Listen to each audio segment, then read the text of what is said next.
Everyone thinks it's not going to be them until it is. This is why you should not travel to the United States. On April 8th, a US citizen was detained in Albuquerque, New Mexico by ICE agents and held for 10 days before he was seen in federal court trying to argue that he was a US citizen. Jose Hermosillo is a 19-year-old kid who was just visiting Albuquerque, New Mexico when he was scooped up, causing his girlfriend, her parents, his parents, and everyone around them to panic as this young person went missing. Jose was snatched up by officers who, on a public statement, lied that he had illegally crossed the border from Mexico. And if you're curious who that would be, Eric R. Wood. Jose would spend 10 brutal days in the ICE Correctional Facility, a for-profit prison known as the Florence Correctional Center. And keep in mind, Jose was lucky that his family was able to find him and prove documentation that he was a US citizen. Many other people are not so fortunate as they may remain lost in the system. Jose's girlfriend's aunt described the situation as such. He did say he was a US citizen, but they didn't believe him.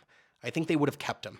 I think they would have. If they would have not got that information yesterday in the court and gave that to ICE and the Border Patrol, he probably would have already been deported to Mexico. And Jose's story is very similar to the story of over 1,000 US students who've had their visas revoked and now have found themselves facing deportation or imprisonment in ICE facilities. Like Adita Harsono, who had his visa revoked secretly. Not only was it revoked, they backdated the revocation to before they had arrested him, even though the day he was arrested, he had a valid visa. Or the two teenage German tourists who were strip searched, detained, and placed in a prison because they were accused of wanting to stay in the US to work. What was their crime? Having their work emails on their phone. And these are just a few stories amongst thousands, as the Trump administration has told the Department of Homeland Security they need to be deporting between 1,000 and 1,500 people every single day.